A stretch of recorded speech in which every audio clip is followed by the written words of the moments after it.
That's when the Turks took over. So the Umayyad dynasty said only pure Arabs can be leaders. They always spelled that like that with the D. Umayyad? Yeah. Yes. Only pure Arabs. So of course this would cause some dissension amongst people who are not pure Arabs. They're like, I want to be the leader too. So when the when this dynasty fell, Abbasid dynasty took hold.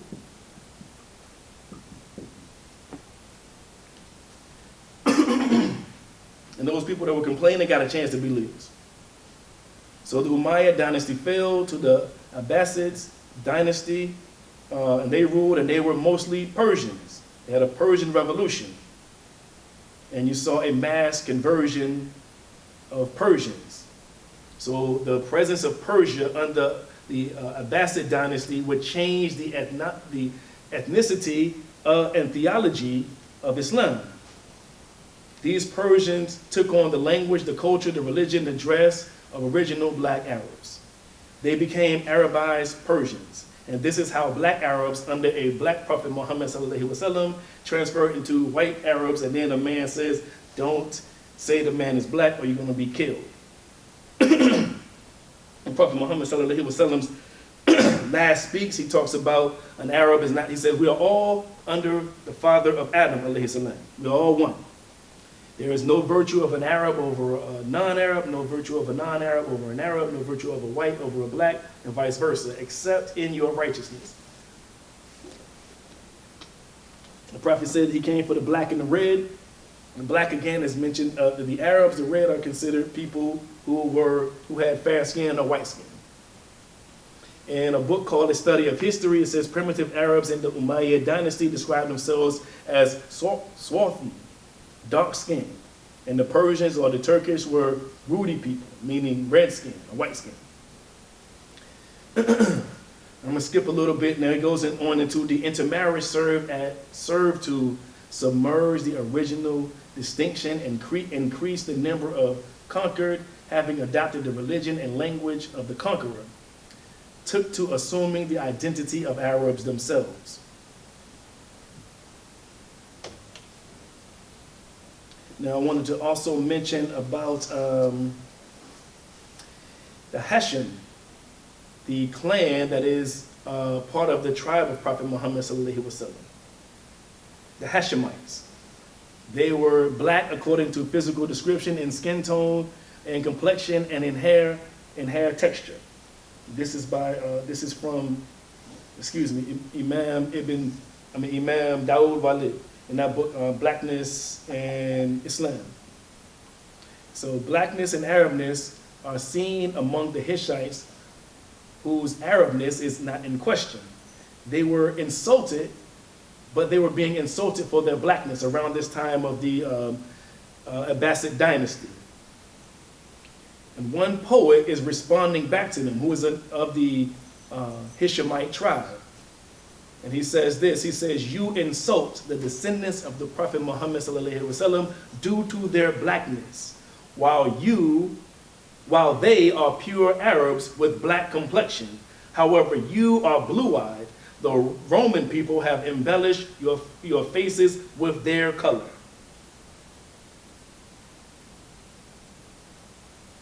The Abbasid Sultan preferred having children with white women other than women with darker skin. Eventually, this caused the change in complexion.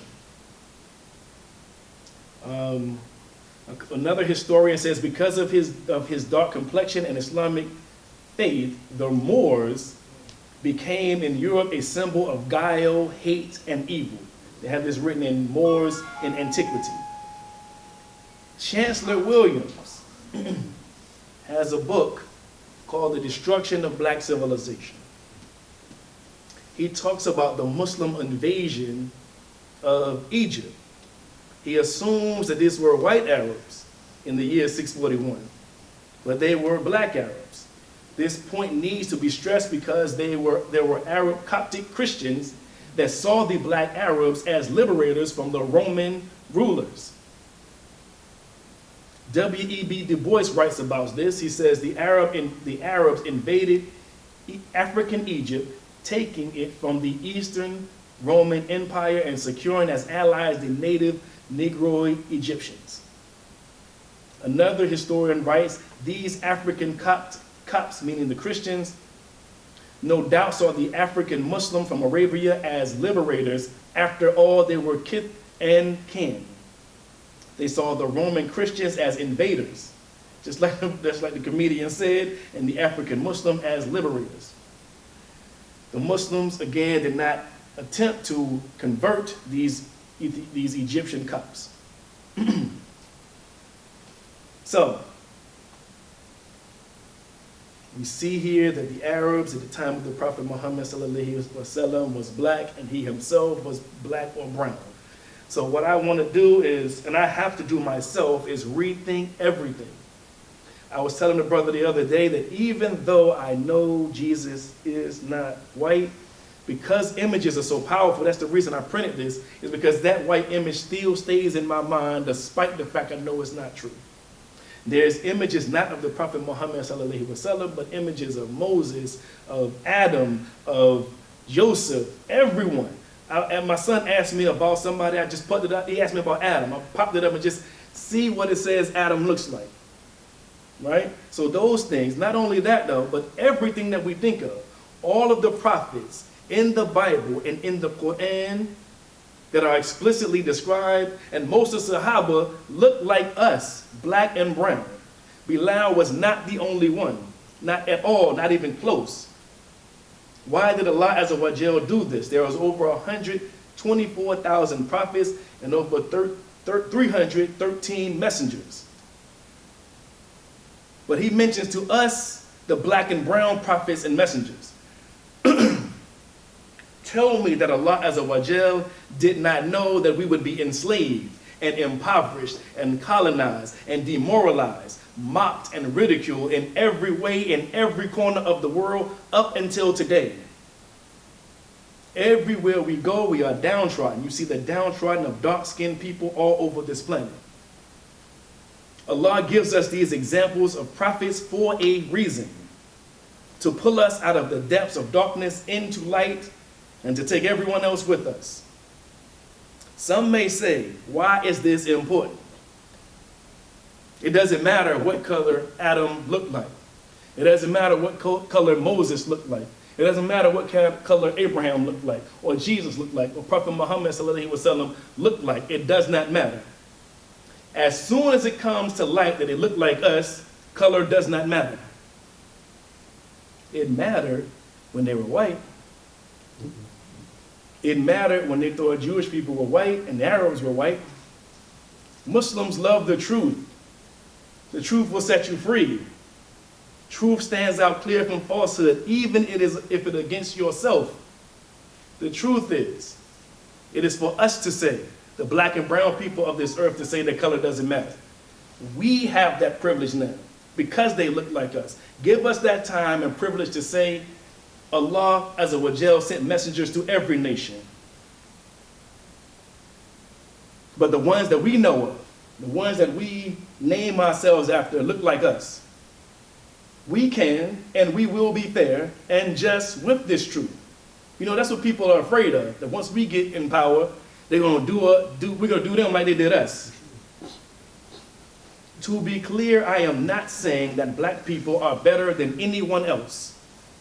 But I am definitely saying that it's quite impossible that we are less than anyone else. God loved us enough to highlight specific prophets who were black and brown. I have always had the question in my mind of why Allah Azza wa Jal continued to send prophets to the children of Israel. Moses, or Musa alayhi salam, calls them stubborn, stiff-necked people. We brown people are hard-headed people. But we are a God-fearing people. We have had the longest relationship with Allah than anyone else on this earth. So we have had more opportunity to violate His will, but also to redeem ourselves. Now again is the time to redeem ourselves, to get ourselves right with this world and right with Allah Azza wa Jal.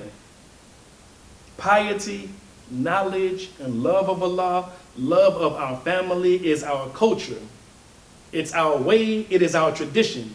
It is tried and true, and Allah Azza wa Jal perfected it. It is al-Islam. So now you have to reprogram your mind to see the people that you read about in a new light. Sometimes that light will shine bright on the black and brown skinned people. Other times it won't. The Egyptians enslaved the children of Israel, both of whom were kissed by the sun. The Arabs invaded and enslaved the Ethiopians. Both were kissed by the sun. The black Arab Quraysh tried to kill the Prophet Muhammad ﷺ and all the other Muslims. So I am not promoting superiority, only reality. I dress this way today on purpose. I dress like an Arab, a black Arab. Now let us black people learn this Arabic language, because color does not matter. Arab was a description of people who spoke Arabic. That's all.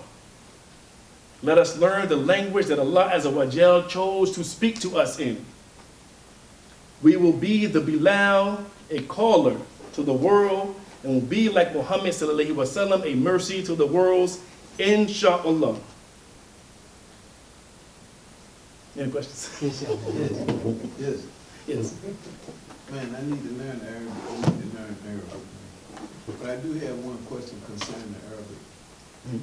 Based on what I read about history, Islamic history.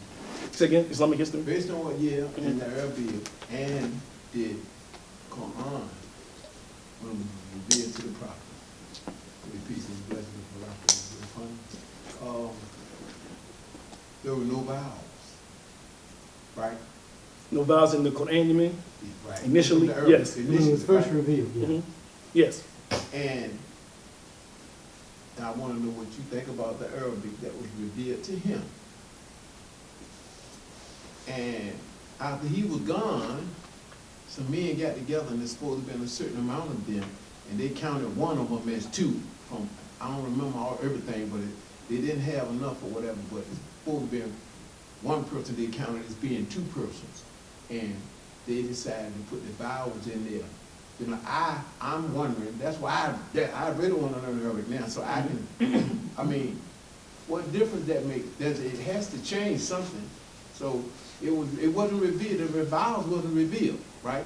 And they compiled this and made these changes after he was gone, right?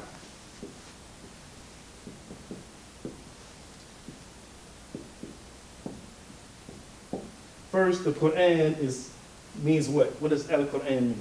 To read. The recitation. Recitation. I got my Arabic teacher back there.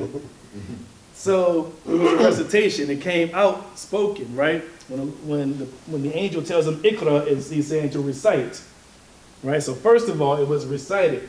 That's what it is. So that's the main part that you should want to learn, is how to recite it. When it was, I believe it was Uthman, when it was standardized. So what happened is they started converting non-Arab speaking people, but the people who spoke Arabic in the written text understood what it meant without the vowels. So you all know what this sentence reads? You don't know what it is? No. I'm sorry, I thought I gave you something simple. He went to bed. I'm sorry. I'm thinking about Arabic. No, I'm sorry. It wasn't a trick question. It was a simple question. He went to bed. What I was trying to show you was that you don't need to know the vowels. They didn't need to know the vowels in order to understand it. But once it started going out to non-Arabs, they would say he went to bed, or he, or whatever, any other word, they would put vowels in it and shouldn't have. Say again? They didn't really understand. For sure, they didn't understand it. So in order to make certain that they had the proper, because if you have a wrong vowel, you have a whole different word. It may mean something different. So you have to have each vowel and letter perfectly perfect. So what was happening with the Quran is they wrote it in shorthand, because think about it now. This is the time when most people are illiterate, and even and the reason that is the case is because they didn't have printers and notebooks and and computers like we have today. So everybody had to write stuff by hand. Just imagine writing an entire book by hand, right? So what they was doing was writing in shorthand. They just took the vowels out. So when it went to some people who didn't know Arabic, they were mispronouncing the words when they were trying to do the recitation. So it was standardized with the vowels in it. So it was never an instance though. Most of the people knew it by recitation because almost all of them, about 95% of them were illiterate anyway.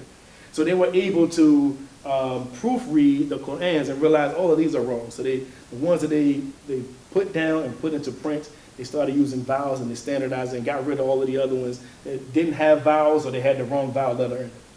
And they actually got rid of the original one. The original, no. Well, no. you can take the vowels off and if you Right. can read it. Oh. So You can take the vowels off and you can read it. as far as I remember, there are 4 copies of the Quran now in different places. I can't remember exactly where they are right now, but they are. You're able to go still see those. Excuse me, still see those. But again, the significance of this though is, and I was trying to tell the sister last week. I hope I did a good enough job trying to articulate why learning Arabic is so important, because the way Arabic is and the trilateral root is it helps you to always, the language that Allah chose made it a language that cannot die. You'll always, if you know the 3-letter roots of any word and you have an understanding or a gist of what it means, and it's unlike most other languages. And it also, you also use all of your vocal cords when you are reciting this Quran. In English, I mean, I know my teacher right here can attest to this. I still say ra instead of raw, right? Because I'm so used to saying words in this English manner, but you have to use your entire vocal cord system in order to say these words. So there's some vocal capacity that you have that you're not using. But also what I wanted to highlight was this is an African language. Another point is that Musa came from Israel, right, to Egypt. Then he went, when he ran away, he went to Midian, right? It's on the other side of the Red Sea. He was speaking to Jethro's daughter, and they didn't say there was an interpreter. So apparently, either they spoke the same language or they had similar languages so they could understand each other, all the way from Israel to Egypt to this land in Midian. So this is the sister languages or the Semitic languages all share the same root. And someone asked me the other day, this maybe, I don't know if you know the answer to this, which one is closest to the original? Do you know the answer to that? I don't know for sure. I've read that people said that Arabic is the first language, original language. That it's the original language, but also that it when Hebrew speaking people try to find an answer to something, they use the Arabic. Because it's more closer to the original language. Now the other thing is,